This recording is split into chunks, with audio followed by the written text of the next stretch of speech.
Welcome to money management channel. நேற்று மார்க்கெட்டில் பார்த்தீங்க அப்படின்னா நிஃப்டி இது வரைக்கும் இல்லாத ஒரு ஆல் டைம் ஹையை கிரியேட் பண்ணிக்கிட்டே தான் இருக்குது. ஸோ மார்க்கெட் என்னதான் பாசிட்டிவாக மேலே போயிட்டே இருந்தாலும் இன்னும் ஒரு சில குவாலிட்டியான கம்பெனிஸ், அதாவது 52 வீக் ஹையிலிருந்து ஒரு 30-40% கரெக்ஷனான கம்பெனிஸ் லாங் டேர்மில் நல்ல ரிட்டர்ன் கூடிய ஒரு சில கம்பெனிஸை பற்றி தான் இந்த வீடியோவில் அனலைஸ் பண்ண போகிறோம். இது டெஃபினட்டாக இது உங்களோட போர்ட்ஃபோலியோவை பில்ட் பண்ணுறதுக்கு எல்லா வகையிலும் குவாலிட்டியான கம்பெனிஸை மட்டும்தான் அனலைஸ் பண்ண போகிறோம். அந்த வகையில் நம்ம இன்னைக்கு டிஸ்கஸ் பண்ண போகிற ஸ்டாக்ஸ் என்னென்னு பார்த்தீங்கன்னா ITC, HDFC bank, Kotak bank, HUL, UPL, Dabur India. இந்த கம்பெனிஸ் ஃபியூச்சர்ல வந்து இது என்ன ரேட்னா அக்குமுலேட் பண்ணலாம், இது கம்பெனில என்னென்ன பாசிட்டிவான நியூஸஸ் இருக்கு, என்ன நெகட்டிவான நியூஸஸ் இருக்கு அப்படிங்கறத பத்தி தான் இதுல நம்ம வந்து அனலைஸ் பண்ண போறோம்.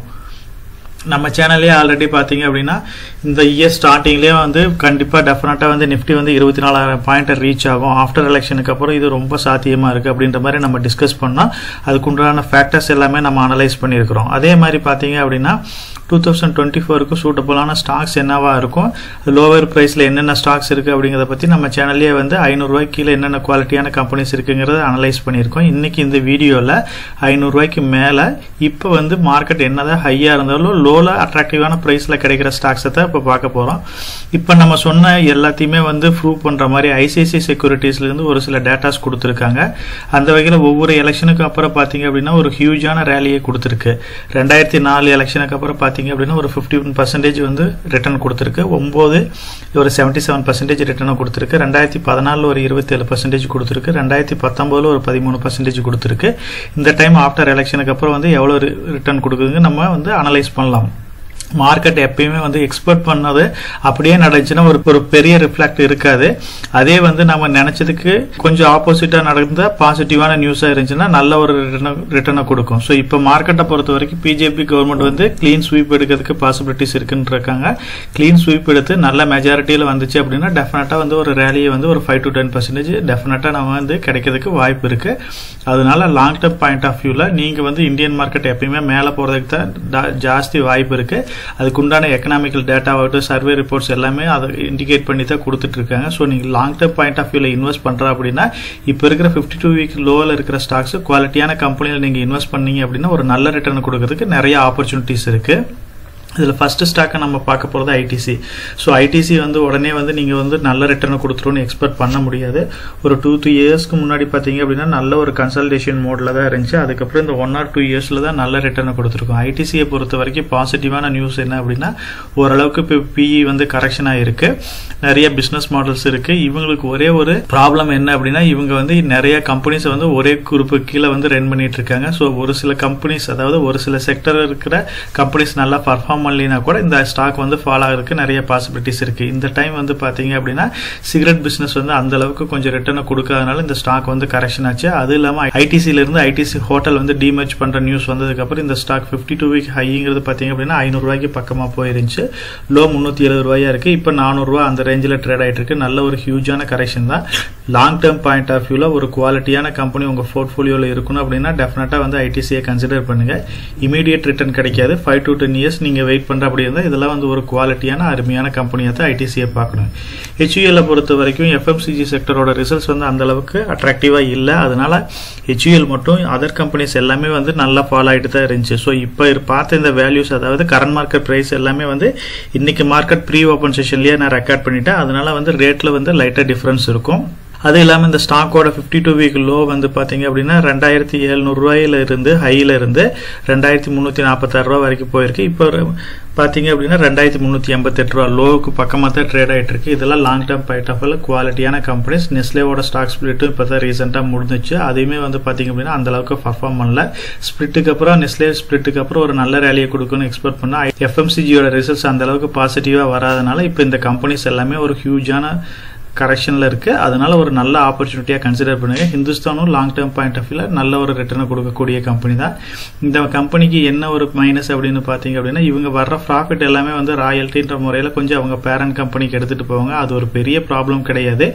ஏன்னா நம்ம டைரக்டா போய் HUL வாங்கலாம் அப்படின்னா அதுக்கு நம்ம வந்து அதர் கண்ட்ரிஸ் மார்க்கெட்ல வந்து அக்கௌண்ட் ஓப்பன் பண்ணணும், மெயின்டெனன்ஸ் சார்ஜ் இருக்கு, கன்வர்சேஷன் சார்ஜ் இருக்கு, டிரான்சாக்ஷன் சார்ஜ் இருக்கு. இந்த மாதிரி நிறைய ப்ராப்ளம் இருக்கு. நம்ம மினிமமா இருக்கிற ரீட்டைல் பர்சன்கிறதுனால நம்ம HUL இன்வெஸ்ட் பண்ணலாம். லாங் டேர்ம் டேர்ம்ல நல்ல ரிட்டர்ன் கொடுக்கக்கூடிய ஸ்டாக்ஸ் தான். HDFC பேங்க் பத்தி நம்ம டீடைலாவே நிறைய டிஸ்கஸ் பண்ணியிருக்கிறோம். பேங்கிங் செக்டரை பொறுத்த வரைக்கும் FI ஹோல்டிங் ஜாஸ்தியா இருக்கிற பேங்க் வந்து HDFC பேங்காக தான் இருக்கு. மார்க்கெட்டை பொறுத்த வரைக்கும் பார்த்தீங்க அப்படின்னா ரிசல்ட்ஸ் வந்து இவங்க டீசென்டான ரிசல்ட்ஸ் தான் கொடுத்தாங்க. இருந்தாலுமே வந்து FI வந்து கண்டினியூஸா செல் பண்றதுனால இந்த பேங்க்ல வந்து நல்ல கரெக்ஷன் ஆகிட்டே தான் இருக்கு. இதோட 52 வீக் ஹை பார்த்தீங்க அப்படின்னா 1757 ரூபாயில இருந்து லோ 1363 ரூபாய்க்கு போயிருக்கு. இப்போ 1400 ரூபாய்ன்ற ரேட்ல ட்ரேட் ஆயிட்டு இருக்கு. பேங்க் நிப்டியும் வந்து நிப்டி 50 வந்து இண்டிவிஜுவலா வந்து நல்ல வெயிட்டேஜ் இருக்கிறதுனால இந்த ஸ்டாக் மூவ் ஆச்சு அப்படின்னா நிப்டியில வந்து நம்ம டிஸ்கஸ் பண்ண மாதிரி 52 வீக் ஹையை பிரேக் பண்ணி மேலே போறதுக்கு 24,000 பாயிண்ட் ரீச் பண்றதுக்கு இந்த ஸ்டாக்ஸ் எல்லாமே ஒரு சப்போர்ட்டிவா இருக்கும். கூடிய சீக்கிரம் வந்து இது எல்லாமே நடக்கும்னு நினைக்கிறேன். பேங்கை பொறுத்த வரைக்கும் மெர்ஜர் எல்லாமே கம்ப்ளீட் ஆயிருச்சு. HDFC லிமிடெட் HDFC பேங்கையும் மெர்ஜ் பண்ணிட்டாங்க. அதுக்கப்புறம் வந்த ரிசல்ட்ஸ் எல்லாமே வந்து கொஞ்சம் பாசிட்டிவான நியூஸாக இருந்தாலும் மார்க்கெட் எக்ஸ்பெக்ட் பண்ண அளவுக்கு இல்லாதனால தான் வந்து இதில் செல்லிங் ப்ரெஷர் கொஞ்சம் ஜாஸ்தியாக இருக்கு. நம்ம நெக்ஸ்ட் ஸ்டாக்னு பார்த்தீங்கன்னா கோட்டாக் மஹேந்திரா. ஸோ கோட்டாக் மஹேந்திரா பற்றி பார்த்தீங்க அப்படின்னா பெருசாக யாரும் இப்போ டிஸ்கஸ் பண்ணுறதில்ல லாஸ்ட் 3-4 இயர்ஸாக. எதனாலன்னு பார்த்தீங்க அப்படின்னா இந்த பேங்க் வந்து மினிமமான அமௌண்ட்லேருந்து ஒரு ஹியூஜான ரிட்டர்னை வந்து ஒரு குறிப்பிட்ட டைம் பீரியட்லேயே கொடுத்துருச்சு. அதுக்கப்புறம் பார்த்தீங்க அப்படின்னா இந்த லாஸ்ட் 3-4 இயர்ஸாக வந்து இந்த ஸ்டாக் வந்து எந்த ஒரு பெரிய மூவ்மெண்ட் இல்லாமல் அப்படியே ட்ரேட் ஆகிட்டு இருக்கு. இதோட ரேட் வந்து இப்போ ஜஸ்டிஃபை ஆகிருக்கு. கூடிய சீக்கிரம் இந்த ஸ்டாக்ஸ் எல்லாம் வந்து நல்ல ரேலியை கொடுக்கறதுக்கு நிறைய வாய்ப்பு இருக்கு. கோட்டாக் மஹேந்திரா பேங்கோட வளர்ச்சியில் அபரிவிதமான வளர்ச்சி. இது வந்து மினிமம்ல ஸ்டார்டிங்ல இன்வெஸ்ட் பண்ணக்குள்ள இது ஒரு மல்டிபேக்கர் ஸ்டாக்காவே அமைஞ்சிச்சு. இப்பயுமே இது வந்து ஒரு குவாலிட்டியான கம்பெனியா இருக்கு. பேங்கிங் செக்டரை பொறுத்த வரைக்கும் ப்ரொமோட்டர் ஹோல்டிங் ஜாஸ்தி இருக்கிற பேங்க்ல இதுவும் ஒரு பேங்க். அதனால வந்து லாங் டேர்ம் பாயிண்ட் ஆஃப் வியூல இதெல்லாம் நல்ல ரிட்டர்னை கொடுக்கக்கூடியதான். இந்த ஸ்டாக்கை பொறுத்த வரைக்கும் 52 வீக் ஹைன்னு பாத்தீங்க அப்படின்னா 2064 ரூபாய்க்கு போயிருக்கு. லோ 1643 ரூபாய்க்கு போயிருக்கு. இப்போ 1700 ரூபாய்ன்ற ரேட்ல ட்ரேட் ஆயிட்டு இருக்கு. லாங் டேர்ம் பாயிண்ட் ஆஃப் வியூல இந்த ஸ்டாக் எல்லாமே நம்ம டெஃபினட்டா ஃபோக்கஸ் பண்ணலாம். நெக்ஸ்ட் ஸ்டாக் பாத்தீங்க அப்படின்னா UPL வந்து கெமிக்கல் இண்டஸ்ட்ரியில் வருது தவிர்க்க முடியாத கம்பெனியா இருக்கு. மார்க்கெட் லீடரா இருக்காங்க. இருந்தாலுமே இவங்க வந்து ரிசல்ட்ஸ் வந்து அந்த அளவுக்கு அட்ராக்டிவா கொடுக்காதனால மார்க்கெட்ல ஒரு ஹியூஜான கரெக்ஷனை பார்த்திருக்கு. இதோட 52 வீக் ஹை பாத்தீங்க அப்படின்னா 770 ரூபாயா இருந்திருக்கு. லோ 452 ரூபாய். இப்போ கிட்டத்தட்ட லோவுக்கு பக்கமா தான் ட்ரேட் ஆயிட்டு இருக்கு.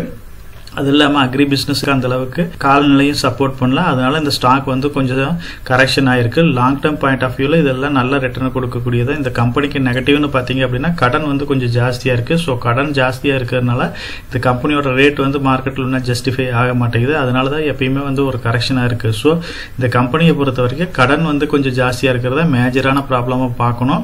இருந்தாலும் மார்க்கெட் லீடராக இருக்கிறதுனால இதை நம்ம ஃபோக்கஸ் பண்ணலாம். நீங்க அந்த கடன் எல்லாமே வந்து ஒரு லாஸ்ட் 2 குவார்டர்ஸா வந்து குறைக்கிறாங்க. அப்படி வரப்போற குவார்டர்ஸ்ல எல்லாம் குறைச்சாங்க அப்படின்னா லாங் டேர்ம் பாயிண்ட் ஆஃப் வியூல இதை டெஃபினட்டா கன்சிடர் பண்ணலாம். நெக்ஸ்ட் ஸ்டாக்னு பாத்தீங்கன்னா டாபரை பொறுத்த வரைக்கும் இதுவுமே ஒரு நல்ல கரெக்ஷன் ஆயிருக்கு. இது வந்து பெரிய ஒரு மூவ்மெண்ட்டை கொடுக்கக்கூடிய ஸ்டாக்கா இல்ல. இதோட 52 வீக் ஹை பாத்தீங்க அப்படின்னா 597 ரூபா, அதாவது 600 ரூபாய் ரேஞ்சில இருந்து லோ வந்து 500 ரூபாய்க்கு பக்கமா போயிடுச்சு. லோல இருந்து பாத்தீங்க அப்படின்னா இப்போ ஒரு 40 ரூபாய் ஜாஸ்தியா ட்ரேட் ஆயிட்டு இருக்கு. இந்த மாதிரி குவாலிட்டியான கம்பெனிஸ் எல்லாமே வந்து ஒரு பெரிய கரெக்ஷனை கொடுத்துடாது. இருந்தாலுமே இப்போ வந்து ஒரு நல்ல பையிங் ஆப்பர்ச்சுனிட்டியை கொடுத்துருக்கு. டாபர்ல ஒரு குவாலிட்டியான கம்பெனிஸ் தான். பர்சனல் ப்ராடக்ட் வந்து மார்க்கெட் லீடரா இருக்காங்க. இந்த கம்பெனிஸ்லாம் வந்து ஆப்பர்ச்சுனிட்டி கிடைக்குதா அப்படின்னா டெஃபினட்டா நம்ம பை பண்ணலாம். ஸோ டாபரை பொறுத்த வரைக்கும் ரேட் வந்து பெரிய மூவ்மெண்ட் இல்லாமல் 52 வீக் ஹையில இருந்து பார்த்தீங்க அப்படின்னா ஒரு 40% பக்கமாக நல்ல கரெக்ஷன் ஆயிருக்கு. அதனால வந்து லாங் டேர்ம் பாயிண்ட் ஆஃப் வியூல இந்த ஸ்டாக் எல்லாமே நம்ம கன்சிடர் பண்ணலாம். இப்போ நம்ம டிஸ்கஸ் பண்ண ஸ்டாக்ஸ் எல்லாமே வந்து நான் PE ரேஷியோ பிரகாரம் ஷார்ட் லிஸ்ட் பண்ணியிருக்கேன். அந்த வகையில் பார்த்தீங்க அப்படின்னா UPLக்கு வந்து எக்ஸாக்ட் PE இல்லை. ஏன்னா இவங்க வந்து ரிசல்ட்ஸ் போஸ்ட் பண்ணது எல்லாமே நெகட்டிவ்ல இருக்கிறதுனால எக்ஸாக்ட் PE நம்ம வந்து கொடுக்கல. அதே மாதிரி இந்த கம்பெனியை பொறுத்த வரைக்கும் மேஜர் ப்ராப்ளம் அப்படின்னு சொல்றது பார்த்தீங்க அப்படின்னா இந்த கம்பெனியோட கடன் தான். ஸோ இந்த கம்பெனியை பொறுத்த வரைக்கும் மார்க்கெட் கேபிட்டல் வந்து 37,342 கோடியா இருக்கு. கடன் பார்த்தீங்க அப்படின்னா 34,000 கோடியா இருக்கு. டெப்ட் ஈக்விட்டி ரேஷியோ 1.21 இருக்கு. ஸோ இது வந்து ரொம்ப நம்ம கான்சென்ட்ரேட் பண்ண வேண்டிய கம்பெனியா இருக்கு. இந்த கம்பெனியில ஹோல்டிங்ஸ் எடுத்தாலும் பெரிய அளவுக்கு எடுத்துடாதீங்க. இந்த கடனை குறைக்காத வரைக்கும் இதை வந்து நம்ம பெரிய கான்சென்ட்ரேட் பண்ண தேவையில்லை. என்னோட பாயிண்ட் ஆஃப் வியூல நான் இதை கன்சிடர் பண்ணுவேன் அப்படின்னா இப்போ டெஃபினட்டா வந்து அவாய்ட் பண்ணுவேன். வரப்போற குவார்டர்ல வந்து இவங்க கடனை குறைக்கிறதுக்கான உண்டான ஐடியாஸ் எல்லாம் இருந்துச்சு, குறைக்கிறாங்க அப்படின்னா மட்டும் ஃபோக்கஸ் பண்ணுங்க. HDFC பேங்கை டெஃபினட்டா கன்சிடர் பண்ணுங்க. இதை பத்தி நிறைய அனலைஸ் பண்ணிட்டோம். அதனால லாங் டேர்ம் பாயிண்ட் ஆஃப் வியூல இதெல்லாம் நல்ல ரிட்டர்ன் கொடுக்கக்கூடியதான். கோட்டாக் மஹேந்திரா பேங்க்கும் குவாலிட்டியான பேங்க் தான். டெஃபினட்டா இதையும் கன்சிடர் பண்ணுங்க. ஐடிசியை பொறுத்த வரைக்கும் இப்போ வந்து ஒரு டீசென்டான ரிட்டர்னை கொடுக்கக்கூடிய கம்பெனி தான். அதனால லாங் டேர்ம் பாயிண்ட் ஆஃப் வியூல இப்போ நம்ம டிஸ்கஸ் பண்ண ஸ்டாக்ஸ், அதாவது HDFC, கோட்டாக் மஹேந்திரா, ITC இதெல்லாம் வந்து ஒரு 4 to 5 இயர்ஸ் நீங்க வெயிட் பண்ற அப்படி இருந்தா இதெல்லாம் ஒரு நல்ல ரிட்டர்னை கொடுக்கக்கூடிய ஸ்டாக்ஸ் தான். ஐடிசில வந்து நல்ல டிவிடெண்ட் பே கொடுக்கக்கூடிய ஸ்டாக்ஸ் தான்.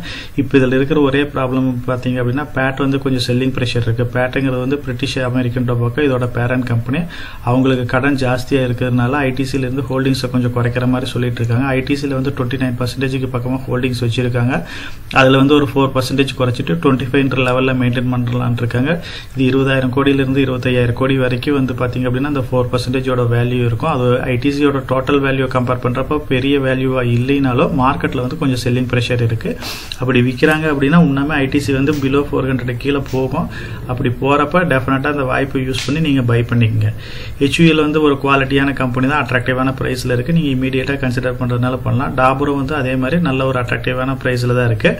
இப்போ நம்ம டிஸ்கஸ் பண்ண ஸ்டாக்ஸ்லேயே பார்த்தீங்க அப்படின்னா HUL டாபரும் வந்து பார்த்தீங்க அப்படின்னா கொஞ்சம் காஸ்ட்லியான பிஇயில் இருக்குது.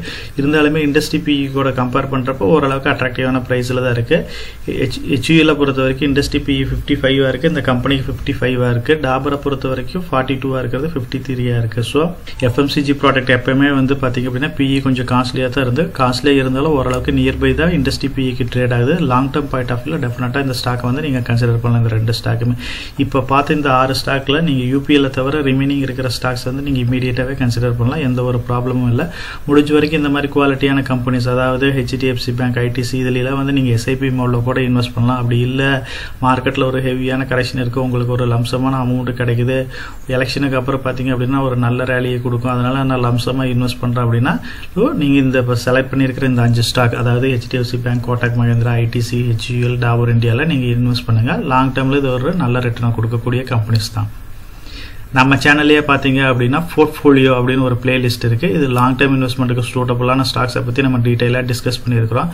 அதாவது ஒரு போர்ட்ஃபோலியோவில் எவ்வளோ ஸ்டாக்ஸ் இருக்கணும், ஒரு ஸ்டாக்ஸ் வந்து எப்படி ஐடென்டிஃபை பண்ணணும், ஒரு லாங் டேர்ம் இன்வெஸ்ட்மெண்ட்டுக்கு எவ்வளோ எப்படி ஸ்டாக்ஸ் ஐடென்டிஃபை பண்ணுறது, ஒரு சிங்கிள் ஸ்டாக்ல எவ்வளோ இன்வெஸ்ட் பண்ணலாம், ஒரு ஸ்டாக் ஐடென்டிஃபை பண்ணுறதுக்கு முன்னாடி என்னென்ன பேராமீட்டர்ஸ் எல்லாம் செக் பண்ணி இதை பற்றி டீட்டெயிலாக அனலைஸ் பண்ணிட்டு இருக்கிறோம்.